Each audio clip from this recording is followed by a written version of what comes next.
Oh, hi everyone. My name is Mary Hutchinson, and I'm here to tell you. Come here, Prissy. I want you to meet Prissy. Prissy, come here. Come here. Come on, say hi to everybody. Her face is messy now because she just ate. But this is little Prissy, our little rescue Shih Tzu. We've had her for 2 years. Okay. She likes to sit next to me. Um, I'm here to tell you that God is real. There's no question about it. I just heard that Lee Strobel did some research and found out every second 200 people across the globe search and ask the question, is God real? And I'm here to tell you that I know for a fact, without a doubt in my mind, that he's real because he spared me from being murdered 4 times in one night by 4 different method. The abuser tried and God intervened and spared my life. Why he spared mine when so many others aren't spared, I have no idea. All I know is he spared my life. And then later on, he absolutely transformed my life because I have to put my reading glasses on. I'm sorry, everything's fuzzy without it. I look like a granny, but that's all right. Um, I had to keep most of what I endured that evening a secret, and it affected me in negative ways. I got into sex, drugs, and rock and roll in my early 30s. I had a lot of shame, a lot of guilt for not telling, a lot of shame, felt like there was something wrong with me. Why would somebody want to murder me? Of course, it was after a sexual assault when I was 12, and the anniversary just passed last week. It was February 13th, 1967, but God sent me home to my family on February 14th, 1967, and it really is a miracle. And after I became a Christian, when I was 26, he asked a stranger who did not know me at all, but he saw me at work, and he went home to his wife and he said, God wants, there's a sad looking woman at work, and I feel like God wants us to pray for her. And they prayed for me for 2 years. And Christmas night, 1980, I became a Christian. I accepted Christ, turned my life over to him after a close friend of mine became a Christian, and my life hasn't been the same since. And so, little by little by little by little, he revealed himself to me. He changed me, totally transformed me. It was like the weight of the world was lifted off my shoulders after I became a Christian. I didn't have that why me attitude, oh, the anger inside that I had towards the abuser, that so much so that I even wanted to kill him. And God took all that away.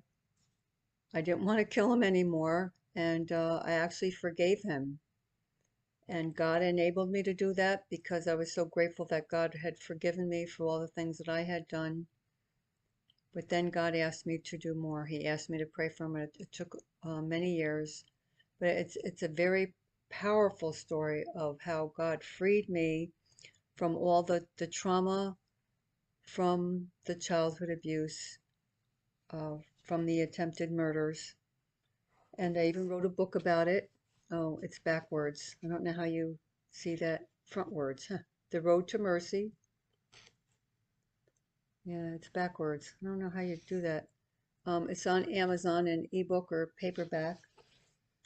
I've also shared my story on the 700 Club twice in 2001 and 2002. But the ending of the book hadn't happened yet, and that happened in January of 2009. And then I started looking for somebody to write it, and a friend said to me, why don't you write it? So I did, and I started that probably around 2012, 2013. So if any of you have any doubts at all, I'd like you to hear my story, and little by little, I'll probably read some excerpts from my book about what God did. But what actually happened during the murder attempts was that so after the sexual assault, he forced me to drink poison, and I threw it up. And then he smothered me with a pillow in the hotel motel room that he brought me to. And then he gave up after I was fighting. Now I'm 12, he's 38. Then he took me out to the woods, pulled over to the side of the road, and started strangling me. We fought so hard that I ended up in the back seat. And then he quit. I even stopped fighting at one point, thinking I just want to die and get this over with. Um, there was no hope of survival, no way. And then he stopped trying to choke me to death. And then I got in the front seat, and then he got something out of the trunk. He told me to stay there, and I was like paralyzed with fear. So obviously, I didn't get out of the car. It was like late at night on the side of the road with nothing but woods, no houses, nothing. And he had a hatchet, and he began to beat me in the head with the hatchet. And then miraculously, he stopped it. He did get me 4 times above my eye, above my ear, and on the top of my head 3 times. And I don't know why I said four. So he just dropped it. He dropped it, and it wasn't until years later I had heard shortly after that he said God made him stop. And I thought, yeah, right. I didn't believe in God anymore after this because I felt like, how could God allow something like this to happen to me? So either that or God forgot about me. So I dismissed the story. But years later, after I became a Christian and I told my mother what actually happened that night I disappeared, she never knew, nobody knew. I couldn't talk about it. I was paralyzed with fear. But then after I became a Christian, it just came out. It just came out. I have no hesitancy talking about it. It doesn't bother me. It's just as if it never happened. Just as if it never happened. So I started telling my family members, and I told my mother, and she said that he had told the police that God made him stop. And she heard through a friend of his that was a mutual friend of theirs that he had seen a vision of St. Anthony. He was very religious, raised a Catholic. We were raised Catholics too. I'm an evangelical Christian now. I don't have anything against Catholics, but that's not where I am right now. And he had said that he had seen a vision of St. Anthony, as then that was what made him stop. Now, I believe it was an angel appeared. I didn't see anything. And he dropped it. I grabbed the hatchet. I threw it out of the car. I don't know how I did that. And then he was crying. He turned himself in, but he swore me to secrecy, never to tell what happened. He was charged with second-degree assault, sentenced to 2 years. They did a plea bargain, never served any time, nothing. Of course, he had signed himself into the VA for mental evaluation. They determined he was fit to stand trial, and so that was it. I'm not too happy about these plea bargain deals. But anyway, so after I became a Christian, I forgave him. And there's just so much more to tell. I guess I'll tell a little bit at a time, but I always was seeking justice and also to get him off the streets because I didn't want him to hurt anybody else. And there wasn't anything I could do about it by the time I told the statute of limitations had passed. I even hired an attorney. I went to the DA's office. There was absolutely nothing I could do. I even tried to change the statute of limitations. Nothing I could do, nothing I could do. And then God required more of me. He wanted me to pray for him, and it took me years. After I shared my story on the 700 Club, and I saw the good that came out of it, the first episode was called Dark Family Secrets, and they had almost 6,000 people called for prayer with their own dark family secrets that they wanted prayer about, and hundreds became accepted Christ on the phone. And through that, seeing how God brought good out of it, which I had prayed about for years, that God would bring good out of it. I didn't know how he could, but God's a genius, and he can, and he did bring good out of it because other people were helped through my story, that they could find hope and healing too, through a relationship with Jesus Christ. And just want to say, when my friend first started telling me she became a born again Christian and all her story, it's like I didn't want to hear it. I was raised Catholic. I know all about it. I know all about it. Well, I knew about it in my head, but I didn't know in my heart. I didn't have a relationship with him. Trying to fix my hair.